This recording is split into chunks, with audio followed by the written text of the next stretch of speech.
Africa. Well, thank you very much for listening via satellite, channel PAS10 across the African region, 802 on the DSTV audio bouquet, and channel 628 on OpenView HD. So you will remember that just a few short days ago, many South Africans had lowered their expectations of Bafana Bafana. That's the national soccer team here, of course, following a disappointing start at their FIFA World Cup campaign. There were doubts about whether the team had what it actually takes to compete on the biggest stage, but in the early hours of this morning, they proved that they proved many critics are incorrect in their assumption that they cannot make it. They managed to secure a historic place in the knockout stages, and their story raises a broader question. Why are some people, teams, and even countries written off so quickly, and what does it take to overturn a narrative that others have already decided for you? It seems to be a big social problem at the moment. So we're going to use football as an example and look at the culture of underestimation and how low expectations can actually shape performance for better or for worse. We've got on the line mindset development coach Jabu Zwane, so we can really unpack what's happening at a psych level. Jabu, thank you very much for joining me. Welcome to the show. Good morning. Good morning. Thank you so much for having me. Thank you. Thank you for the time, Jabu. We often assume that high performance or high expectations rather inspire us to be excellent. But can low expectations sometimes produce better performance because it's like there is nothing to compete with? People have already kind of written you off. What are your thoughts on that? No, I mean, that's a brilliant question. And absolutely, that's the underdog mindset, right? I mean, people believe in the underdog, or at least the underdog perception can give you that secret leverage where nobody expects you to do well, and as a result doesn't treat you like you're going to do well, which means you are absolutely free then to do whatever it is that you think is good, or at least what you believe is the best when it comes to performing. So absolutely, yes, it can be quite motivational as much as it can be discouraging. We're using, obviously use the Bafana Bafana as an example, but just overall, I mean, what does the evidence tell us about the relationship that we have between expectations and the ability to achieve something? I mean, this is across the board. Across the board, let's look at it from the mindset perspective. There are definitely two ways. Both of them can be positive. The first one is a belief in somebody by creating expectations that they can achieve more. And then this motivates them to tap into places or areas in their lives where they never thought they can be able to. And that can help to motivate as far as achieving greater performance. But there's also the factor of people not believing in you. And because they don't believe in you, as I've said, you've got that underlying advantage where there is no pressure to perform. And then there is this dare that you put on yourself to say, how far can I go? Or perhaps you know that you can do better than what people expect. And as a result, the excitement of the element of surprise can in itself be a motivating factor to perform even better than what people expect. But sometimes when we are written off, something shifts in us psychologically, doesn't it, Jabu? Whether we're a football person or we in a leadership position, as soon as people say, "Aha," something happens to you. I mean, what really happens, perhaps if we look at things negatively, and how can one bounce back from that? I mean, there are two things again that can shift. You can either personalize it and take it on yourself as your own reality. In other words, you're taking people's projection on yourselves and then it can actually push you down. Or you can say, you know what? Personalize it and say, I'm going to prove them wrong. But most importantly, I'm going to prove myself right because I know what I'm able to achieve. And typically, I mean, if you can listen to a lot of great stories of underdogs that have achieved, people will be talk about this overnight success. But the person will tell you, well, all this time I had been working on these things. I had been believing in myself. I had been my own support system. I've been my own source of encouragement. And But getting the opportunity to prove that to yourself, and especially proving that even in a public platform, can be quite exhilarating. All right. This is us speaking to Jabu Zwane, and we're really looking at the conversation around, underestimation. Can that actually propel you to achieve better, or is it a hindrance in that journey of trying to really find yourself at the top? We're using the South African national football team as an example when they were written off as the top 1% of those that will never make it in the FIFA World Cup. And here we are now celebrating them and singing their praises. So, could that be the thing that the more they are underestimated, the better they perform? I don't know what your experience has been, but we'd love to hear from you. So, drop us a line as we stream audio visually on our Facebook page. It's Channel Africa, just in case you haven't liked it already. 17 minutes into 9, we take a break and return. Conversations are happening, and Channel Africa is at the heart of them. We tell the African story with clarity, pride, and purpose, reaching audiences that matter to your brand. Partner with us and connect your business with listeners across borders in multiple languages and markets. For partnership opportunities, sponsorship, or sales, email us at partnership@channelafrica.co.za. Channel Africa, the African perspective. Figure it out, or even put my finger. Every headline has a human side. The Journal with Matseko Musito on the African perspective. 18 minutes into 9 a.m. in Central African time. Welcome back. If you have been listening to the first segment, you may have caught a conversation with Jabu and I really unpacking from a psychological perspective what actually happens when a team is underestimated. Is it a good thing? Could that actually propel the achievement, or does it water things down a bit? I mean, Bafana Bafana is a fine example of the fact that you can be underestimated and then prove an entire society wrong. We continue the conversation with Jabu on the line. Jabu, let's talk about, just entire societies and our mindsets. And perhaps are we too quick to judge potential based on first impressions and an early setback? Do we watch one another and say, okay, if 1,000 other people are feeling pessimistic, then I'm going to join them? Is it hard for individuals to stand in their own optimism for a national team, for example? No, no, absolutely. I mean, it is very difficult, especially if there has been a proven history of continuous letdown, continuous disappointment. Let's be honest, Bafana Bafana has not necessarily been a great source of that inspiration, in a while. I mean, there was a season where, of course, I mean, they were especially leading up to the World Cup, where they were proving to go against that. But then again, unfortunately, we've got a long history of disappointment. I think for me, there are two things there. There's the issue of, you have not been performing at your best level, and then you have set an expectation that you're going to let people down at the most crucial time, as we've seen in many cups.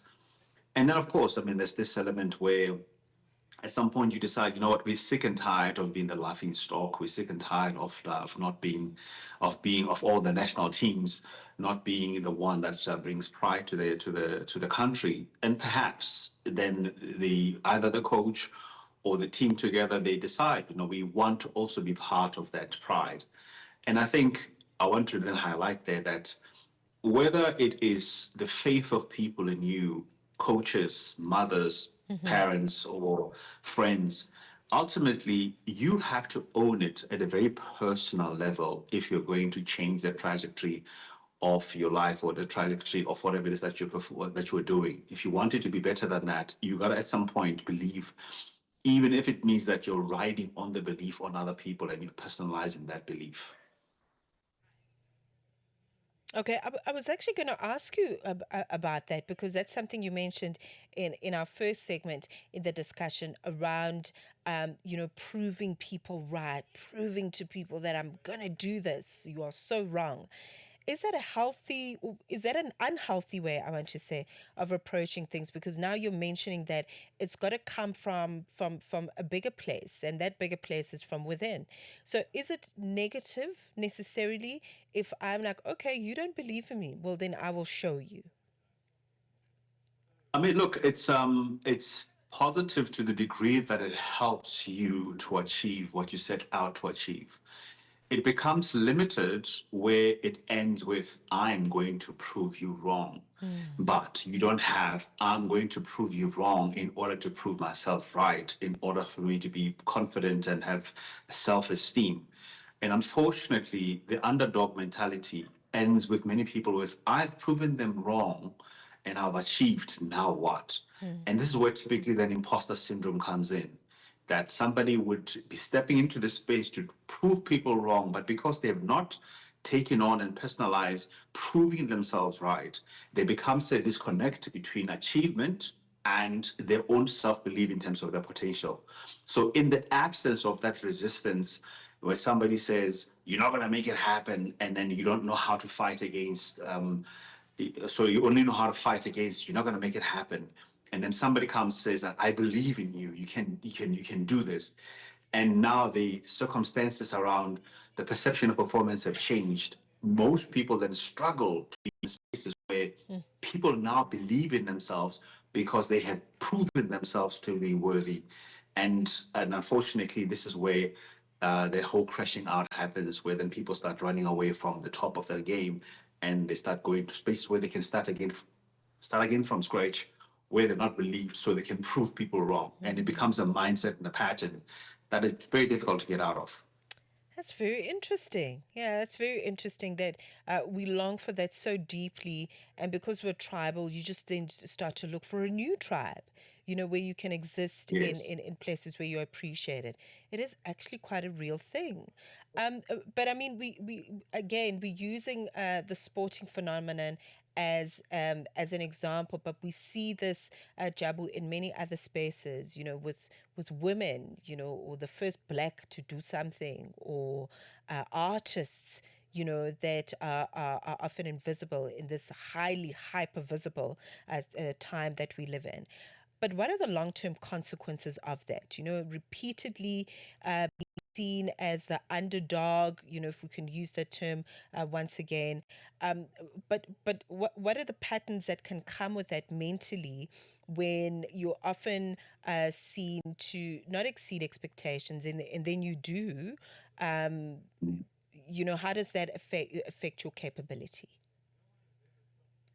I want to take this actually from the NLP, which is the neurology of a person. Hmm. Typically, your brain produces chemicals, reward chemicals, your dopamine, your serotonin, your oxytocin, your endorphins, which are the feel-good chemicals, the reward chemicals, the safety chemicals from achieving certain things. So, for example, if people don't believe in you, and then you are conditioned in terms of your upbringing to go against the grail as far as belief in you, so your brain learns to then produce those reward systems, that dopamine when you're going against something. However, if there is no conditioning where you are working with being believed in, then it's almost like your brain doesn't know how to produce those same reward chemicals when people are believing in you. So it's almost like you become addicted, therefore, to being the underdog, to going against the grail. And when those circumstances are not there, you don't know how to be yourself. You don't know how to feel safe in being believed in. And this is actually what I'm talking about when I spoke about imposter syndrome. So one of the reasons why imposter syndrome exists a lot within women, specifically within Black women, because of having such a low belief system from society in terms of their potential and their intelligence. And when they have achieved certain things, they really have difficulty marrying the two. The fact that they have achieved, the fact that they've gone against the grail, and now having to believe in themselves. Because as you've said, we are a tribal people. And if we have not had a tribe that has believed in us, it's almost like then we don't know how to find our place as people who are being believed in. And we only know how to find our place as the underdogs. But unfortunately, the underdog also means that you are in isolation. You are doing that on your own and not necessarily with a tribe. and that becomes quite difficult, unfortunately, then to feel comfortable with having achieved and being at the top of your game. And that's why I keep on saying many times that for most people, actually, their biggest fall lies not at the bottom of the mountain, but at the top of the mountain, where they're having now to operate not from survival anymore, but from thriving. Right, not from survival, but from thriving. I think this conversation is very important. I think for those that are interested in really building on their own personal curriculum, this is not a conversation for the sake of it. It really is about helping yourself to build, stronger, break down, unlearn, reshape. I like those books that are behind you in your office there, Jabu. I see Forgiveness Mindset. That has been a very popular title because it helps people to sort of break out of the cycles of pain and all of that. I mean, I want to reference some of your books, perhaps under this particular conversation that we're having. What are some of the books that we can read? Forgiveness Mindset sounds like a great title from your catalog, as it were. But what are the other books that we can check out? I mean, the one that's blue there is called a thriving, healthy empath. And this is exactly speaking to what I'm talking about. Okay. That when you are an empathic person, you're tribal in your approach, and you want now to help people because you know what it's like not to be helped, right? You know what it's like not to be believed in. So as an empath, then you serve people, and you almost are at the risk of becoming a people pleaser to the degree that it can then limit your potential. Because a typical empath is difficult, is different from what we're discussing here, is that because they want others to win, they will give their best to people. And because they're used to coping with so little for themselves, then they will keep little or nothing for themselves. And then there's a point where they become empath fatigued because now the more that you condition people that you are the hero that comes with solutions, the more then they condition themselves in your ecosystem to depend on you. So when you need help, then they cannot, it's almost like it's hard for them to hear your cry, because to hear you cry would mean that they are in a worse off position. And so it's a very important concept to understand that if you don't manage your empathy well, and in Africa we are an empathic people with Ubuntu and a collectivist system, and it can become extremely difficult for you then to perform at an individual level for yourself, for your well-being, if those around you are not reciprocating the same energy and they're undermining or keep on taking and taking. You can actually end up becoming quite fatigued and a bit cynical about. And as you see it all the time, like these days, people are like very cynical about helping people. And you're on your own. Black child, you're on your own. Man, you're on your own. Women, you're on your own. Because people are very fatigued, and we need wisdom to manage our empathy. Absolutely. Okay, so read up, read up. Jabu Zwane has so many wonderful books under his catalog that you can check out if you really want to build yourself and understand self, so that you can go out in the world with less masks. Less masks, please. That's Yes. what we want. It would be so wonderful. Jabu is very Googleable. All right, if you want to check out his work in transformation and development of the mindset, he does really amazing work. jabuzwane.co.za if you want to check out his work. Jabu, thank you very much for sharing so generously with us. Really, really appreciate it. Thank you. Great pleasure. Thank you so much for having me. It was such an incredible time with you. Thank you. Thank you very much, Jabu Zwane, joining us in his capacity as a mindset and transformational coach here on the program. 9:30, let's check in with the latest in sports. Sports on Channel Africa. The African perspective. Let's kick off with football news this hour. Tunisia coach Hervé Renard left